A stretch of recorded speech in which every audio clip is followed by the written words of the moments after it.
In my insecurity, in my mind, I thought, no, she's better than me. She actually knows how to give my lover, my primary, my partner, better love than I can. So I don't feel like I'm worthy enough. So I need to step to the side.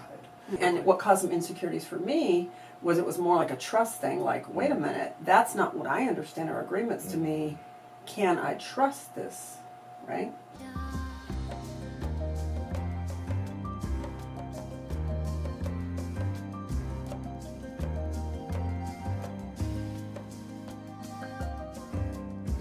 So welcome guys to a new episode. My name's Ryan. I'm Tara.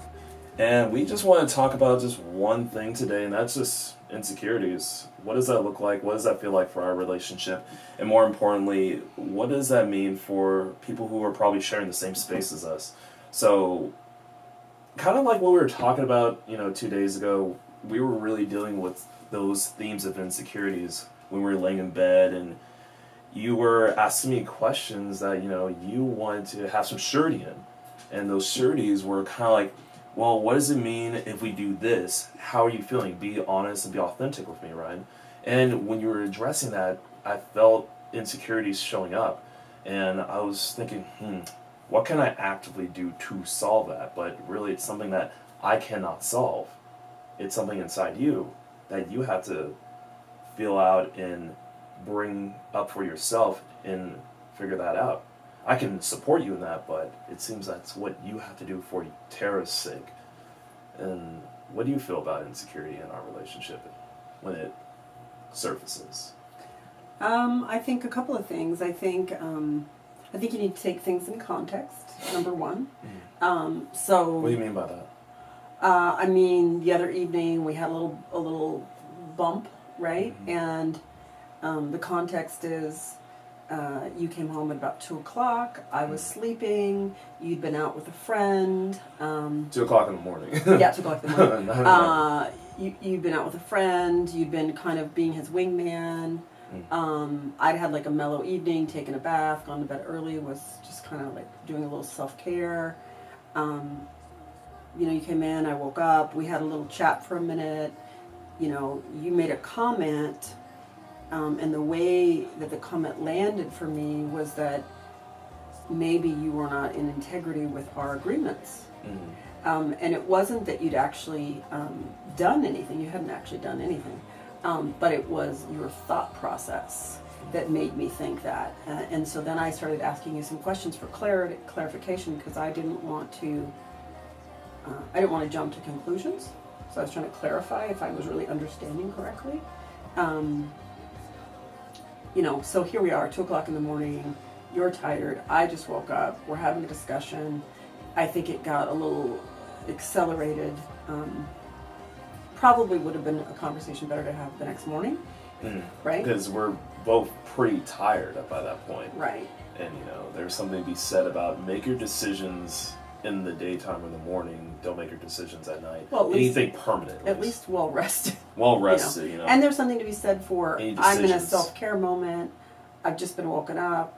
I, like many people, don't actually like to be woken up from sleeping. I actually really enjoy sleeping. I never knew that. Even for sex? I totally am fine with being woken up for sex, right? And we've had some agreements about that, right? Which I've thoroughly enjoyed. But for like intellectual convo and processing and or really permanent choices and decisions. And you're probably not going to get me at my best when you wake me up. No, I mean that's just the reality, right? I'm slow to wake up anyway. I'm a person that's slow to wake up anyway, and so that was the context of that particular situation. And I think my questioning, this is my impression, my questioning caused you to have some insecurities and maybe even some doubts about yourself because you weren't expecting the questioning. You're thinking in your mind, well, I didn't do anything. And I'm thinking in my mind, yeah, but it sounds like you might have, and that's not our agreement. Like there was this whole he said, she said, what if, bullshitta, it's like, and it got blown way out of proportion. And that's kind of like where insecurities really do start to show up. So that caused some insecurities for you, and what caused some insecurities for me was it was more like a trust thing, like, wait a minute, that's not what I understand our agreements to me. can I trust this, right? And as you know, trust is a very big deal for me. It's like one of your priorities, like surety, for sure. securities, trust, honesty. And that's because trust. Yeah, it's huge for me, and which I think it is for many people. I think it's like for you though, it's like a priority It's above like number one. above like variety and everything else. No. It's like trust and security is. Yeah. That's why I think people gravitate towards you because they feel that from you because you embody that and you live that. Yeah. Yeah. So that was kind of that was very emotionally rocky for me because here I am trusting you and this huge like open like I remember before you even went out you were like, are you sure you're okay? And I'm totally okay. Like I'm totally okay with you doing whatever you want whenever you want, as long as it's what I understand we're doing in the parameters of our relationship, right? And I, as we've discussed many times, I anticipate in the longevity of our relationship that our agreements will change over time. And that there might be moments when I come to you or moments when you come to me and we have another conversation, right? So, but according to our agreements right now, that was where we were. And that, I think, caused some insecurities for me and some concerns or some trust concerns for me, which in turn caused some insecurities for you based on the way that the dialogue went down. I think some really cool things to highlight, and we talked about this earlier today, are that based on my old patterns, the refraction time. What is refraction timing? Because I know that means, but they know. For me, it means the time between being triggered and recovery. Right? Yes. So historically for me... Painfully triggered, then recovering afterwards. Right. So historically for me, like, I would run, I would hide, I would not want to be seen, I would not want you to see my pain or my tears. I would pretend like everything's okay when it's not. I would resent, all these things. So we were, I think, within a 30-minute period, able to go from what the fuck to... okay, deep breath, let's let this go, let's get some rest. And I think we both were able to do that authentically. Like I didn't have to pretend or, I didn't have to be isolated emotionally. I could be with you emotionally. And so I think, in reflection upon it, it felt like a win to me because I could actually see my personal progress and my personal growth, which is important to me. And I could see how we could be there and hold space for one another and also be authentic in ourselves. Yes. And I think that's like hugely important. So I think that's a big deal. To me, it was a really big deal. Yeah, and it definitely was a pivotal, sorry, I always use that word wrong. Pivotal, thank you. It was a pivotal moment for me, at least, when you actually started to question me because I feel like even being as a man, I have to be sure about things, and that is an over embellishing issue with me and my insecurities. That I feel like as a man, I have to be sure about things in every sense. So I always have to bring the positive nature and always be in control when sometimes I'm just not going to be. Right, and I have to be okay with that, and that's kind of what fucked my insecurities. Like, shit. And we talked about that. We talked about the fact that a completely acceptable answer is. I don't know. I don't know. Right? But we've also talked about the fact that, because of our age difference and the fact that, just the sheer fact that I'm older than you, I have had the opportunity to live some experiences that you may not have yet, right? And it's very important to me in my love and care with you that I don't... limit you or prohibit you in any way from exploring yourself and your own personal growth and exploring that within the context of our relationship. Yeah, exploring my true happiness. Right. I would not take that from you. And so I don't want to feel like, I can voice my concerns or where I'm coming from without it feeling like a limitation on you. Because it's not. It's just me saying, here's me, here's Tara showing up. Now where's Ryan, and where's Ryan showing up? And where do we meet in that? And where do we not meet in that? Does it? Yes. Yeah. So that's kind of where I'm at, and that's why I ask you a lot of questions sometimes because I want you to be thinking, and I want you to be feeling into your heart and into your body and into what's right for you in this moment. And, you know, sometimes those moments might not correlate for me, and sometimes they will. I mean, you know, there might be a time when we're at a particular event where you're like, yeah, what's true for me right now is I really want to be intimate with that person right there, right? And that might maybe not be what's right for me. I mean, that might not correlate for me. Or kind of like, for instance, I want to go on the guys' night out because I think that's not just also important for me, but it's also important to the friend that I haven't hung out with for a while, and I need to go out and do that. Right. And regardless of how you feel, I have to do that because that's going to fulfill me and my needs. And, you know, the thing I love about what Kathleen says, sometimes a no is okay to give to somebody, because when you say a no to this, you're saying a yes to something else. And quite frankly, you are so stable in your feelings that you can easily take that, sorry, I have to do a guy's night out, and you're going to be fine. If it's every once in a while, you're going to be totally fine. Totally you're a grown-ass woman, you're going to be fine. I got plenty of things to do. Yeah, I don't have an issue with that. Yeah. I think it's healthy, frankly. Yeah, but some people with their relationships, you've seen it, that they have to literally do everything. I hate using that word literally, but this is the time I'm going to use it. Oh, with their partner? They have to do everything with their partner and develop like a codependent relationship. Yeah. A lot of the audience definitely understands the problems with a codependent relationship. Yeah. But these are the subtle things that do happen within a codependent relationship, that their value is based off of how much they're giving their own desires up to make sure this person's okay. Well, I mean, so going back to insecurities, right? I think it's very important within the context of any relationship that there's a healthy balance, and that each individual feels seen and heard and authentic in their own needs and those kind of things, right? So how do you do that?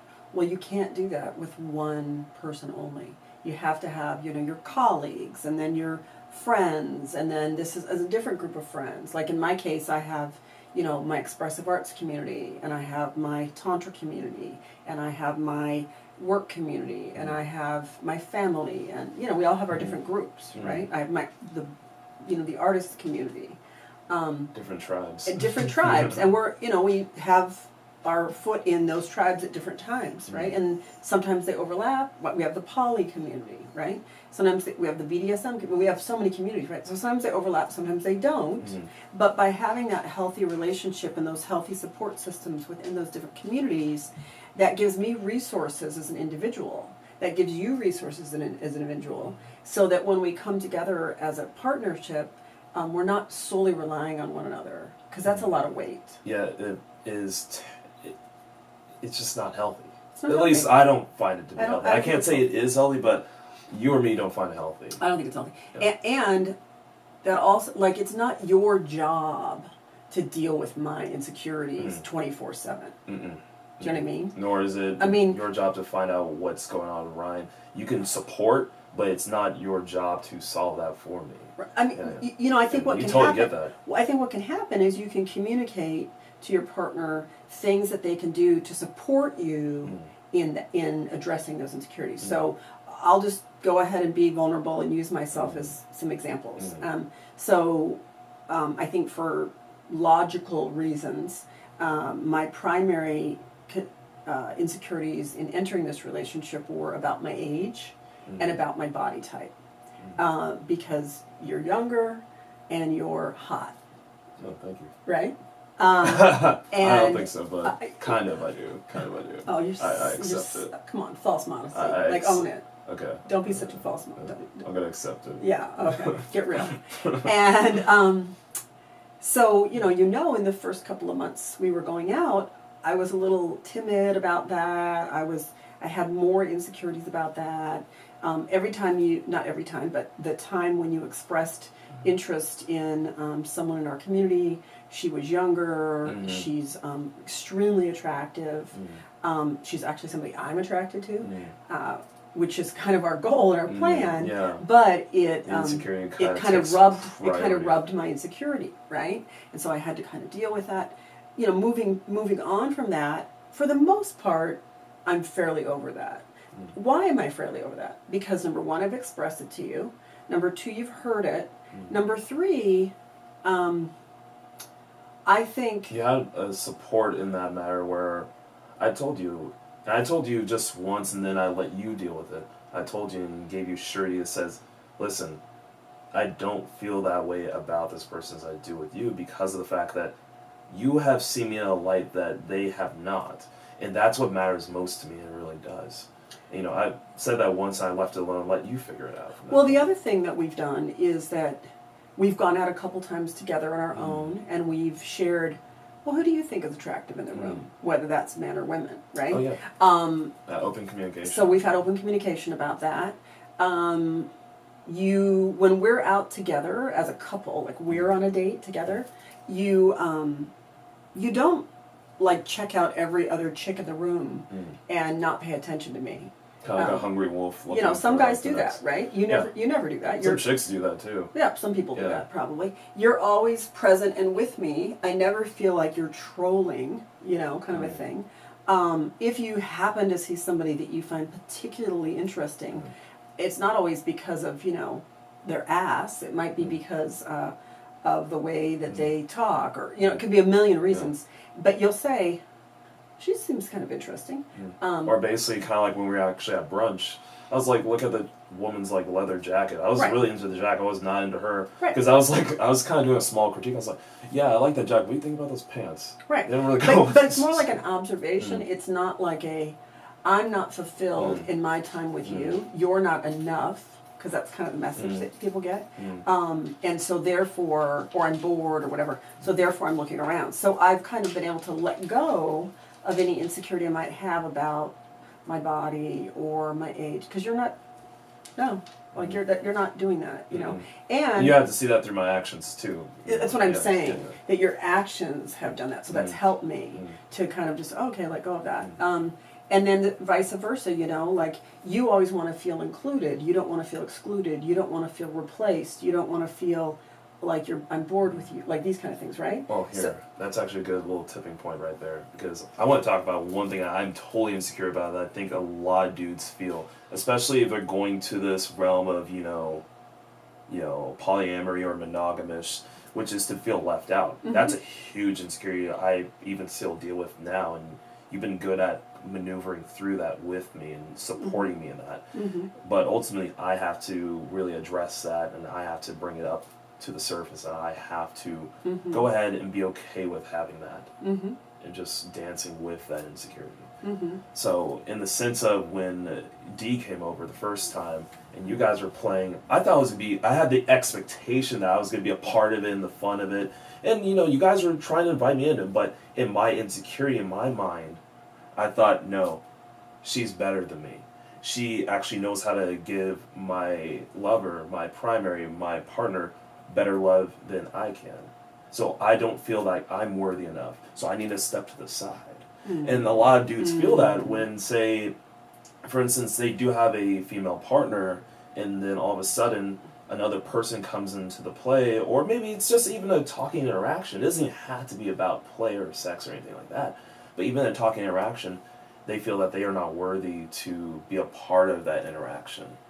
And that is a huge insecurity. Worthiness, that's a big deal. Worthiness, yes. Yeah. Well, as you know, I'm, working on undeserving, which is another word for worthiness, right? Do I deserve something? Am I actually deserving of that? Am I good enough to receive that, right? So it's the same kind of thing. And I think I could be mistaken, but I think the reason that we have the agreements we do, which, just to restate in case it helps, our agreements are that we play together.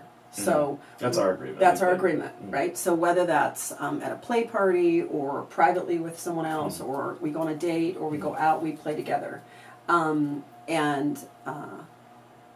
I think both of us, I'll speak for me right now, but I think both of us have kind of agreed that, to me, playing together means a lot of things. It means a lot of things. So it could be the full spectrum of playing together, which could be, all and out, like double penetration intercourse with two men, or in your case, double action with two women, kind of a thing. Or it could be you're having an interaction with somebody else and I'm holding space being there with you, or vice versa. Like that's okay with me too, because there are times when we all have our different moments and our different moods and those kind of things, and it's just not wanting to, I think neither one of us want to feel excluded, right, or left out, and so I just wanted to share that's it's good that we communicate that, because some people don't. They just think it's just fine not to, because they feel like when they get into a relationship that is open, that they can't communicate how they feel because they feel like they're being selfish and stuff. Like, no. Well, and as we discussed earlier today, in open relating, the definitions of open relating, I mean, there's a million of them, and what works in your open relationship is what works in your open relationship, not necessarily ours, not necessarily someone else's. And as we discussed, we know people who have are polyamorous emotionally, but never do anything sexually with other people. I know people like that. Because, if you think about the context... I'm beginning to be exposed to that. If you think about the context of a monogamous relationship, people can get in trouble for having too close of a friend of an opposite sex. That's kind of where the whole guys out, girls out, people's insecurities and their narratives and imaginations get fucking crazy. Like, oh, you're on a boys' night out? Oh, what are you going to be doing? You're going to be going around and fucking around? It's like, no. Well, right. But that's the narrative that people tell themselves, But think about the variance of that, right? So, okay, you're going to go on a guys' night out? Great, honey, have a good time. Feel safe. You're out. You've got maybe, 3 or 4 other buddies. You go out. They get a wild hair and they decide they want to go to a strip club. In our case, you're like, cool, let's go. Like, you don't have to call me or text. You don't have to stress. You don't have to feel like you're doing something wrong. Like, okay, great. You can tell me about it later. In fact, I even said in a very funny way, is like, as I'm going like guys' night out or whatever you want to call it, I'd said to you and Jasmine before I left, like, okay, now you guys can bring the strippers in. It's like, because I want you guys to have a fun time. I really want that for you guys. And as well as you want that for me. Right. And if you happen to be going on a guys' night out that you knew was going to, beforehand, you knew, or let's say you decided to take a trip to Vegas with a couple of your guy friends, right? And you knew... By the way, I kind of fucking hate Vegas. Okay. I kind of don't side care note. Side note. If I did, maybe I would. But let's imagine that you were, right? And you were like, oh, this is my friend so-and-so's bachelor party. It could get kind of wild. You could talk to me before you go and say, Tara, I don't really know what's going to go down in Vegas. We might go to a brothel. How do you feel? How would you feel about that? What do you think? Is that okay? I would probably say use a condom. Use a condom. And you'd probably just be curious, what's it like? But even though our normal agreement is that we play together, in the context of something like that, I would, okay, cool, go have a good time, kind of a thing. Yeah. I mean, what are you gonna do? Go to the brothel and get the girl's phone number for next time? Well, the funny thing probably not. The funny thing is, with some people's relationships, I'm notorious for this. It's funny. We can't imagine a world where we're not in it with them. It's like, what, did they not date other people before they met you? I mean, seriously, let's be real about it. It's like, I hate use that word like, I need to cut that out. But it's funny. A California boy. It's a California thing. I don't think it's true necessarily. I've heard a New Zealander say it like... It's because we've contaminated the rest of the world. Oh shit, we have. But, the thing about it, it's funny how people imagine this world where their partner can't have fun with other people of the opposite sex, and they think that they have to always be a part of that fun and action. It's like they were doing this stuff before they met you. Well, it's a comparison, right? If you're having fun with another girl, it must mean that I'm less important, or you value me less, or you're bored with me, right? It doesn't have to mean that. It could mean, well, hello, Zula. It could mean that you simply have a friend and you enjoy her, and you also love me. Yes. That's a possibility, right? I mean, that's the whole aspect of non-monogamy, polyamory, is that one doesn't cancel the other one out. One doesn't eliminate the other one. One doesn't mean something less for the other one. Is that for true?